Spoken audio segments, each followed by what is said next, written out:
అప్పుల మీద కాదు జరగాల్సింది, నీ తప్పుల మీద చర్చ. తెలంగాణ సమాజంలో మేము తప్పకుండా నిన్ను సూటిగా ఇవాళ కొన్ని ప్రశ్నలు అడుగుతున్నాం, దమ్ముంటే సమాధానం చెప్పు. సీఎం అంటే ఇవాళ నువ్వు సీఎం పదవి చేపట్టిన తర్వాత ఆ పదవి స్థాయి కూడా దిగదార్చినావు నువ్వు. ఇవాళ నీ ప్రభుత్వంలో ఎవరన్నా బాగుపడ్డారంటే అనుముల బ్రదర్స్ మాత్రమే బాగుపడ్డారు. నీ ప్రభుత్వంలో ఎవరికన్నా ఏమైనా లాభం జరిగింది అంటే కేవలం అనుముల రేవంత్ రెడ్డి, అనుముల తిరుపతి రెడ్డి, అనుముల జగదీష్ రెడ్డి, అనుముల కొండల్ రెడ్డి, అనుముల కృష్ణారెడ్డి, ఇంకా మిగతా బ్రదర్స్కి మాత్రమే లాభం జరిగింది. హైలైట్ ఏంటంటే రాష్ట్రానికే 1000 కోట్ల స్థాయిలో పెట్టుబడి ఇచ్చే స్థాయికి అనుముల కుటుంబం చేరిందని చెప్పి వాళ్ళ ప్రజలు అనుకుంటున్న మాట వాస్తవం. మరి వచ్చే సంవత్సరం ఫోర్బ్స్ జాబితాలో రిచెస్ట్ బ్రదర్స్ ఎవరయ్యా అంటే అనుముల బ్రదర్స్ అని వస్తుందేమో, అదానిని కూడా దాటేస్తారేమో అని చెప్పి ప్రజలు కూడా అనుకుంటున్న మాట వాస్తవం. నీ ఏలుబడిలో రాష్ట్రానికి రాబడి తెచ్చే తెలివి లేదు, రాష్ట్ర సంపద పెంచే సోయి లేదు, స్పృహ లేదు, ఒక్కటి కూడా కనీసం పాజిటివ్ పని చేసిన ముఖం లేదు. ఏం చేయాలా?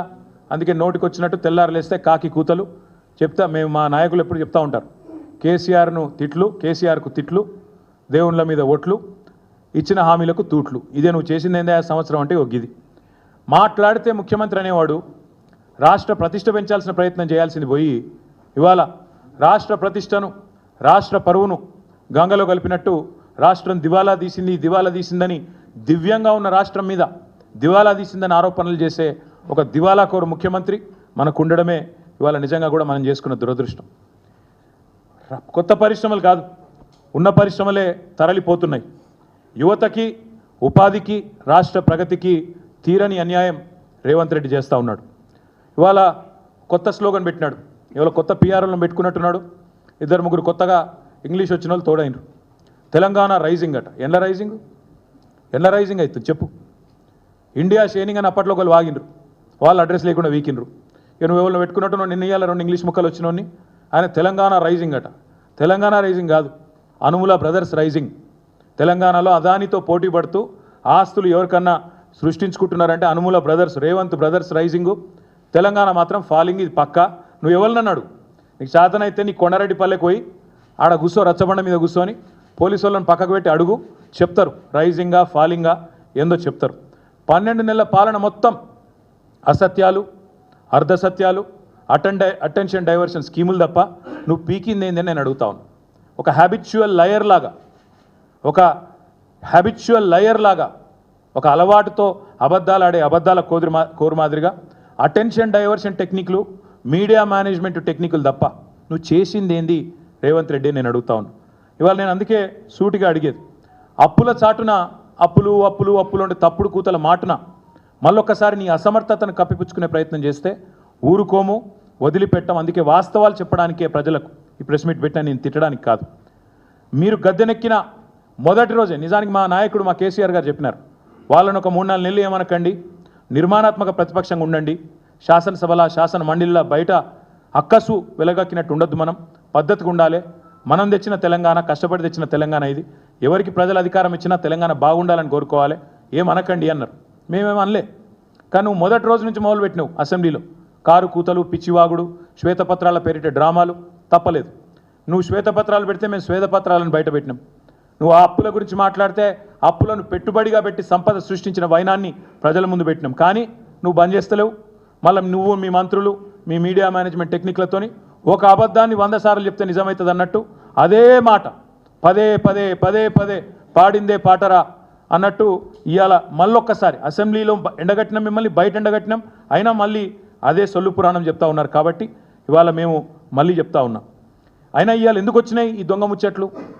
సంవత్సరం అయిపోయింది. సంవత్సరం అయిపోతే నువ్వు సాధించిన విజయాల గురించి చెప్పుకోవాలి. గొప్పగా ఇది చేసినాం, అది చేసినాం, పొడి చేసినా అని చెప్పుకోవాలి. కానీ నువ్వేం చేస్తున్నావు? నువ్వు కావాలని అప్పులు గిప్పులు అని మళ్ళీ తప్పుడు కూతలు ఎందుకు కూస్తున్నావు? ఒకటే ఒక కారణం. ఎందుకంటే నీ బాధ ఏంది? నీ 6 గ్యారంటీలు 100 రోజులు అన్నావు, దాని మీద చర్చ జరగద్దు. 420 హామీలు నువ్వు ఇచ్చినావు, వాటి మీద చర్చ జరగొద్దు. అందుకే నేను అంటున్నా, అప్పుల లెక్కలు కాదు, హామీల లెక్కలు చెప్పు. వడ్డీల ముచ్చట్లు కాదు, వాగ్దానాల ముచ్చట్లు చెప్పు. ఆ రోజు చాలా గొప్ప వాగ్దాటి ప్రదర్శించిండ్రు కదా నువ్వు, బట్టి విక్రమార్క ఇద్దరు. ఏమన్నారు ఆ రోజు?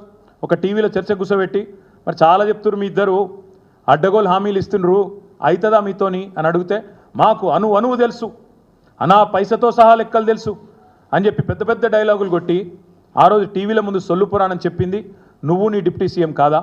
ఇవాళ వచ్చి మళ్ళీ దివాలాకోరు మాటలు మాట్లాడుతున్నా ఈ సన్నాసి ముఖ్యమంత్రిని నేను అడుగుతున్నా, నువ్వు కాదా ఆ రోజు చెప్పింది మాకు అనా పైసతో సహా ప్రతి లెక్క తెలుసు, ఎట్లా మాట నిలబెట్టుకోవాలో తెలుసు అని ఉదరగొట్టింది నువ్వు కాదా? ఆ రోజు దొంగ లెక్కలు, ఈరోజు కాకి అరుపులు. అందుకే మేము అనేది, దమ్ముంటే అప్పులపై కారు కూతలు కాదు, నీ అసమర్థ పాలన పైన శ్వేతపత్రం విడుదల చెయ్యి. నువ్వు చేసింది ఏందో చెప్పు. నువ్వు చేసింది ఏంది నిజానికి ఈ సంవత్సరంలో? కేసీఆర్ ఇచ్చిన ఉద్యోగాలు నీ ఖాతాలో రాయించుకుంటావు.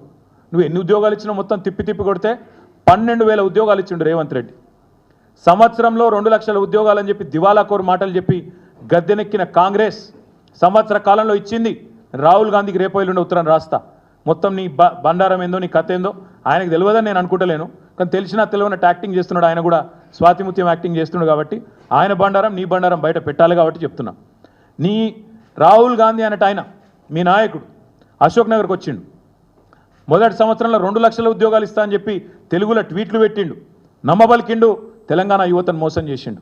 నీ ప్రభుత్వం వచ్చినాక నీ ఇప్పటిదాకా ఇచ్చింది సంవత్సరంలో 12,000 చిల్లర ఉద్యోగాలు మాత్రమే. ఇంకా 1,87,000 ఉద్యోగాలు నీ ప్రభుత్వం బాకీ ఉంది తెలంగాణ యువతకు. అందుకే నేను అనేది, రేవంత్ రెడ్డి నిన్ను వదిలిపెట్టం, నువ్వెన్ని తప్పుడు కూతలు కూసినా నిన్ను వదిలిపెట్టే సమస్య లేదు. ఉద్యోగాలు ఇచ్చింది కేసీఆర్, అవి నీ ఖాతాలో వేసుకునే ప్రయత్నం చేస్తూ ఉన్నావు. రుణమాఫీ బోగస్ అని తేలిపోయింది. రైతులు ఏ ఊరికి పోయినా తిరుగుతూ ఉన్నారు, కాలేదు, 2 లక్షల లోపు కూడా కాలేదు. నాకు పొద్దున్నే నరేందర్ రెడ్డి అని రిటైర్డ్ టీచర్ పెద్ద మెసేజ్ పంపిండు, సార్ నాది కానే కాలేదు, ఇది నా ఫోన్ నెంబర్, ఇది నా అకౌంట్ నెంబర్, దగ్గర మాట్లాడండి అసెంబ్లీలో అని పొద్దున్నే మెసేజ్ పంపిండు. ఒకటి కాదు, నీకు చేతనైతే దమ్ముంటే ఊరూరు అడుగు తెప్పించుకో వివరాలు. ఎక్కడ కూడా రుణమాఫీ పాక్షికంగా అయింది తప్ప పూర్తిగా కాలే. 49,500 కోట్ల కాడ మొదలైంది కథ. ఇవాళ నువ్వు 20,000 కోట్లతో ముగించినా అని చెప్తున్నావు. ఆ 20,000 కూడా పడలే, 20,000 కోట్లు కూడా పడలే. నీ బట్టి విక్రమార్క నీ ఫైనాన్స్ మినిస్టర్ చెప్తున్న ప్రకారమే 11-12,000 కోట్లు దాటలే. ఇది వాస్తవం రేవంత్ రెడ్డి, తెలుసుకో. అందరిని ప్రజలను రైతులను పిచ్చోళ్ళని చేసినట్టు మాట్లాడు బంద్ చేయి. డబ్బు సంచులతో దొరికిన దొంగనే కదా దొంగ అని అరిచినట్టు ఇవాళ మళ్ళీ ఇష్టం వచ్చినట్టు మాట్లాడుతూ ఉన్నాడు. ఒకవైపు విజయోత్సవాలట. ఎందుకు విజయోత్సవాలు?